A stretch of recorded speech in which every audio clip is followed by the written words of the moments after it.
I'm not blind. Rachel's hands found the wound on Austine's arm with perfect precision. Her movements too accurate, too sure. His eyes widened in shock as years of carefully constructed lies shattered in a single moment. "You can see," he whispered, betrayal washing over his face. "I've always been able to see." The man who'd spent months describing sunsets to her, who'd fallen in love with a woman he thought lived in darkness, stepped back like she'd struck him. Everything was a lie, but what Morrison's attack had just revealed would either destroy the only real love Rachel had ever known, or prove that some people are worth seeing clearly, even when it costs you everything. Stay tuned to find out if love can survive the ultimate deception, and don't forget to hit that subscribe button, so you never miss a story like this. Rachel's fingers traced the edge of the crystal glass as Morrison's voice droned on about quarterly profits. She could see him perfectly, the way his eyes kept darting to the oil painting behind her father's desk, calculating its worth. But she kept her gaze unfocused, staring just past his left shoulder. "Miss Rachel, are you listening?" Morrison leaned forward, his cologne overwhelming. "Of course," she said softly. "You were discussing the merger." Her father, Mr. Ricky, shifted in his leather chair. At 62, he'd built an empire worth billions, but lately his health had been failing. The vultures were circling. "Morrison, we'll continue this discussion another time," Mr. Ricky said, his voice firm despite his frail appearance. After Morrison left, Rachel turned toward her father's voice. "He's lying about the numbers, Father." I could hear it in his tone. Mr. Ricky sighed deeply. "I know, sweetheart. That's why I need you to be careful. Very careful." Ma'am Evelyn, who'd been with their family for 30 years, entered with tea. "Sir, the new driver is here for the interview." "Send him in," Mr. Ricky said. Austine walked into the office, and Rachel's carefully maintained composure almost slipped. She could see him clearly, tall, with kind eyes and callous hands that spoke of honest work. He wore a simple suit that had been pressed carefully but showed its age. "Mr. Ricky, I'm Austine Coleman. Thank you for this opportunity." "My daughter needs a driver," Mr. Ricky said. "Someone trustworthy. Someone who sees her as a person, not a paycheck." "I understand, sir." Rachel spoke up, keeping her voice gentle. "Austine, do you know who I am?" "Yes, Mississippi. You're Mr. Ricky's daughter." "And does that change how you treat me?" Austine paused. "Ma'am, I treat you with the same respect I give anyone. Your father's money doesn't make you better or worse than anyone else. It just makes you responsible for more." Mr. Ricky smiled. "You're hired. Start tomorrow." That night, Rachel sat in her room while Ma'am Evelyn brushed her hair. "Child, what are you really trying to find?" "Someone who loves me, not my last name," Rachel whispered. "Father won't be here forever. I need to know who I can trust. And this blindness act, it's the only way to see people clearly." The next morning, Austine arrived early. Rachel heard him speaking to Ma'am Evelyn in the kitchen. "She takes her coffee with 2 sugars and cream," Ma'am Evelyn was saying, "and she likes classical music during drives. Helps her relax." "I'll remember that, ma'am." When Rachel came down, tapping her white cane carefully, Austine was there. "Good morning, Miss Rachel. I'm Austine, your new driver." "Good morning." She extended her hand in the wrong direction deliberately. He gently guided her hand to his. "This way, Mississippi." In the car, he narrated the journey. "We're passing the rose garden now. Someone's planted new yellow roses along the fence. They're beautiful against the morning sun." Rachel's heart squeezed. "You don't have to do that." "I know, but the world is too beautiful not to share." Over the following weeks, Austine became more than a driver. He described sunsets, read her the newspaper, and never once treated her like she was fragile. "There's a street vendor selling flowers," he said one afternoon. "Would you like me to stop?" "Yes, please." He bought her white lilies, her favorite. She'd never mentioned them. "How did you know?" she asked. "Ma'am Evelyn mentioned you kept them in your room. I noticed the scent when I helped carry your groceries last week." That evening, Morrison appeared at dinner uninvited. "Mr. Ricky, I've been thinking about our families uniting." Rachel felt her father stiffen beside her. "What do you mean?" Mr. Ricky asked carefully. A marriage between Rachel and myself. Morrison's voice was smooth, practiced. Our companies combined would be unstoppable. Rachel is not a business transaction, Mr. Ricky said coldly. Of course not. But surely you want her cared for? Protected? I can provide that. Rachel spoke quietly. May I think about it? Her father's hand found hers under the table, squeezing a warning. She squeezed back. Trust me, we'll discuss it, Mr. Ricky finally said. After Morrison left, her father exploded. Absolutely not. Father, please, let me handle this my way. Rachel, do you trust me? He cupped her face. With my life. Then trust me now. The next day, Rachel asked Austine to take her to the park.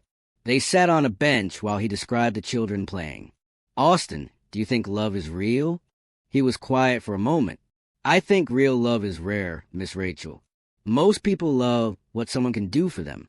Real love is loving someone for who they are, even when it costs you everything. Have you ever been in love? Once. She chose someone wealthier. I learned that some people see dollar signs where they should see hearts. Rachel's chest ached. I'm sorry. Don't be. It taught me what I'm looking for. And what's that? Someone who'd choose me in a room full of richer men. Someone who sees me. Rachel turned her face away, grateful for her dark glasses hiding the tears. That evening, Morrison arrived with a woman. Rachel, this is Victoria, my business partner.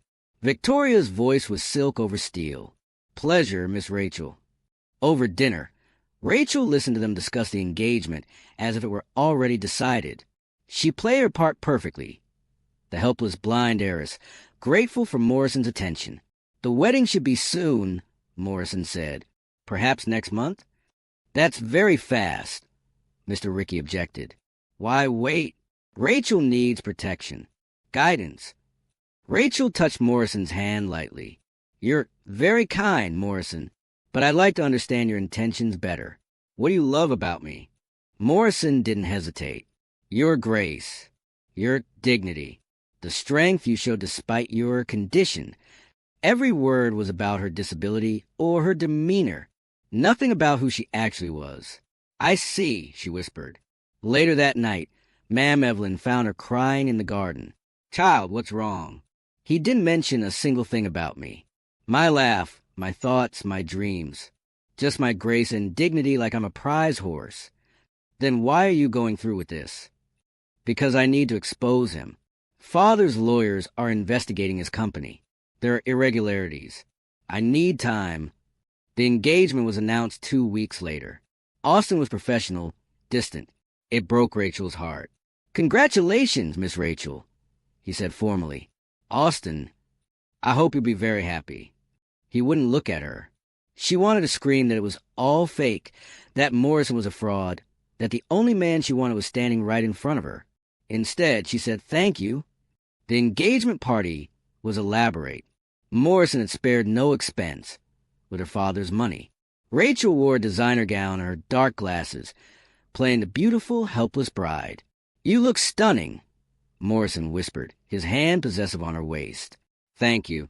Victoria approached. Such a beautiful couple. Morrison, darling, shall we tear about the honeymoon plans? Rachel's stomach turned at the endearment. Darling. She filed it away. Austine stood in the corner, watching. His expression was carefully blank. But Rachel could see the muscle jumping in his jaw. She wanted to run to him. Excuse me, she said softly. I need some air. Morrison barely noticed. He was already talking business with potential investors. On the terrace, she found Austine. You shouldn't be out here alone, he said. I'm not. You're here. Miss Rachel, do you think he loves me, Austine? The question hung between them. Finally, Austine said, I think he loves what you represent. And what do I represent? Billions of dollars, power, status. And what do you see when you look at me? Austine was quiet for so long she thought he wouldn't answer. Then, I see a woman who laughs at terrible jokes, who cries during sad songs on the radio, who treats everyone with kindness, from CEOs to janitors. I see someone extraordinary who has no idea how extraordinary she is. Rachel's breath caught. Austine, but it doesn't matter what I see. You're engaged now. What if... Miss Rachel? Morrison's voice cut through the moment. Darling, people are asking for you. Austine stepped back immediately. Congratulations again, Miss Rachel. He was gone before she could respond. The next week, Mr. Ricky's lawyers uncovered everything. Morrison's company was bankrupt. He'd been embezzling from business partners for years. Victoria wasn't just his partner. She was his fiancé. They'd planned to marry Rachel, transfer her assets, then disappear.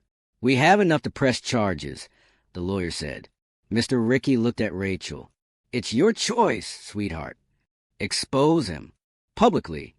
The press conference was devastating. Morrison and Victoria were arrested live on camera. Their scheme unraveled. Fake credentials, forged documents, a trail of victims. Morrison screamed as police led him away. You'll regret this. Your father's company will pay. Empty threats from an empty man, Mr. Ricky said calmly. But Morrison wasn't done. From jail, he orchestrated attacks on Ricky Enterprises. Cyber attacks, smear campaigns, paid protesters. He's trying to destroy us, Mr. Ricky said wearily. His health was declining under the stress. Rachel made a decision. I'm taking over operations. Temporarily. Sweetheart. Father, I can do this. Let me protect our family. She threw herself into work. Austine drove her to endless meetings, late-night sessions, crisis management. He never questioned, never complained. One night, exhausted, she fell asleep in the car. When she woke, they were parked outside her house. Austine had draped his jacket over her shoulders. You should have woken me, she said. You needed rest. Austine, why do you stay? You could work anywhere. He turned to face her. Because you're worth staying for. The words hung between them, heavy with meaning, even though I'm... Blind? That's never mattered to me. You see more than most people with perfect vision. Rachel's hands trembled. She wanted to tell him the truth so badly. Austine, I need to tell you something. Her phone rang. Mr. Ricky, come home. Now! Morrison made bail. He's threatening to kill me.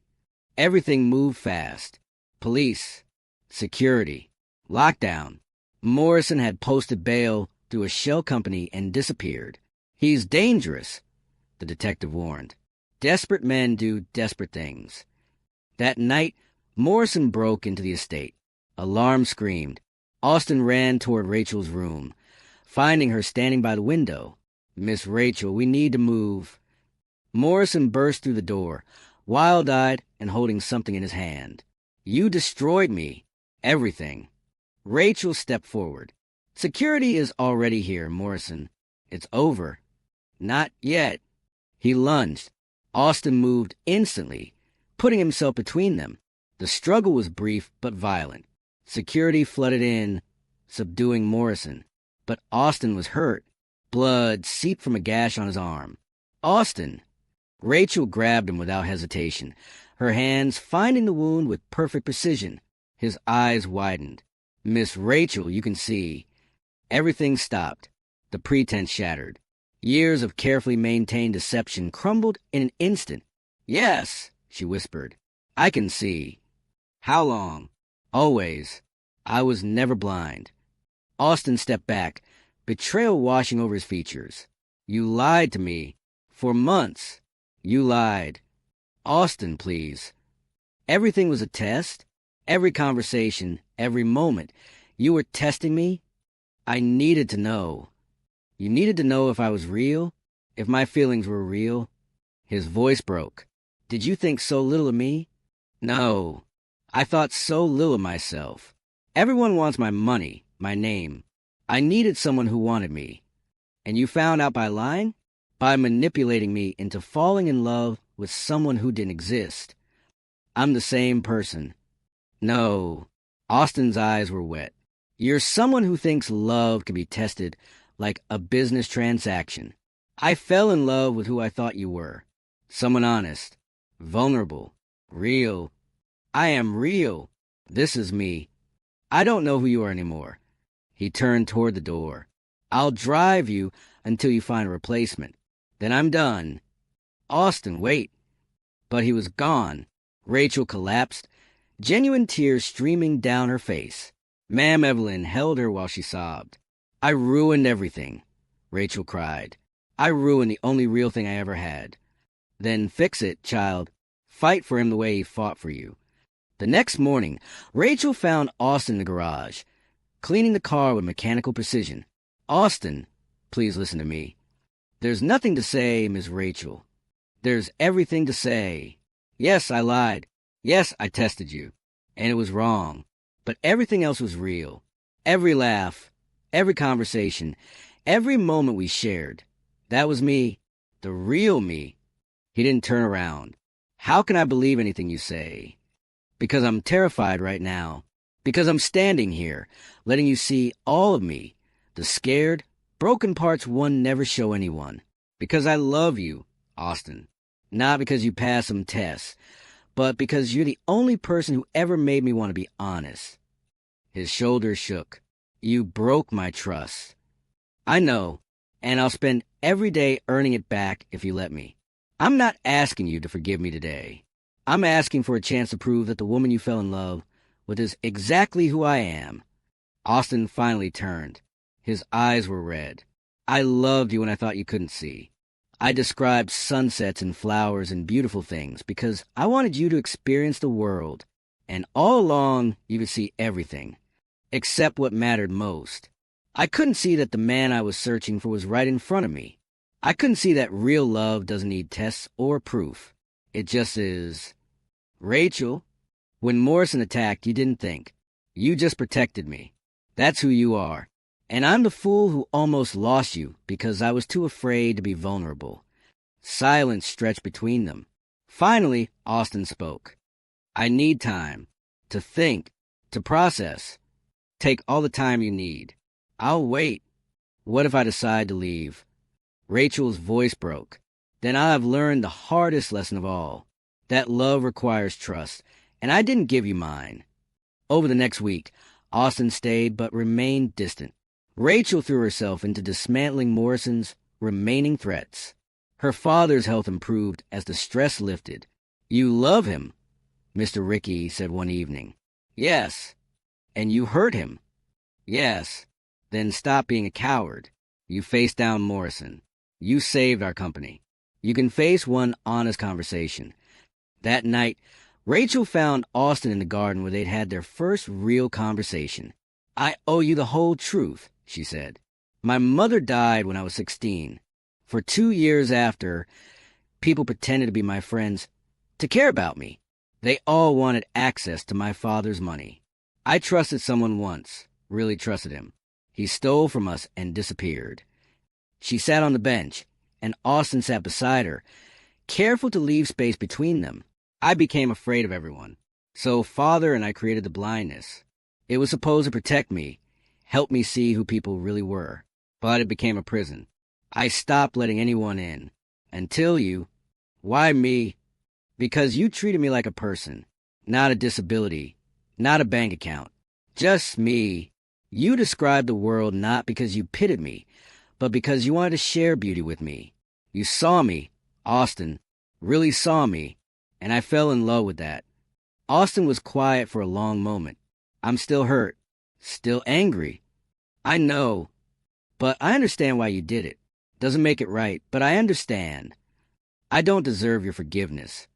No, he agreed, but maybe we deserve a chance to start over.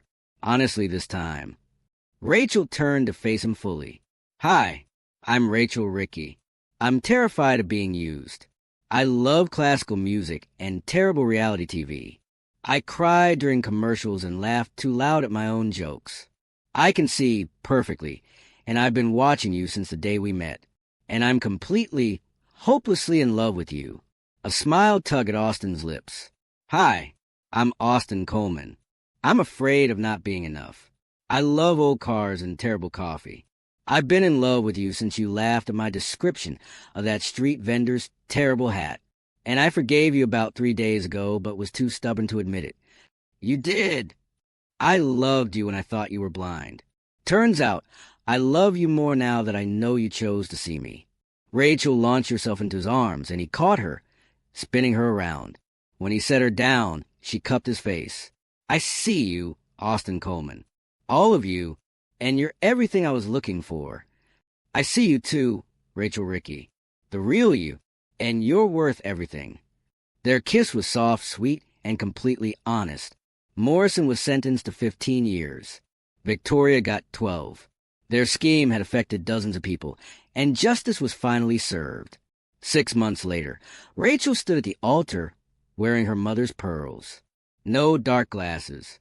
No pretense. Just her exactly as she was. Austine waited at the end of the aisle, his eyes wet with happy tears. Ready? Mr. Ricky asked, healthy and beaming, more than anything. As she walked toward Austine, Ma'am Evelyn dabbed her eyes. The garden was filled with people who genuinely loved them, not their money or status, but them. I can see you, Rachael whispered when she reached Austine. I can see you too, he whispered back, and you're the most beautiful thing I've ever seen. They said their vows honestly, promising truth and trust and forever. When they kissed, the crowd erupted in cheers. Later, at the reception, Rachael pulled Austine aside. Thank you for seeing me, for seeing past the lies to the truth underneath. Thank you for trusting me with the real you. That's the only version I ever wanted. They danced under stars. Two people who'd found each other by learning to see what really mattered. Not wealth or status or perfection. Just honest, imperfect, real love. And that was worth more than any fortune. If this story touched your heart, don't forget to hit that subscribe button and drop a comment telling us what you think about Rachael and Austine's journey. Would you have forgiven the lie? Let us know below. And give this video a thumbs up if you believe in second chances and true love. Thanks for watching. And remember, sometimes the most beautiful things in life are the ones we almost miss because we're too afraid to truly see.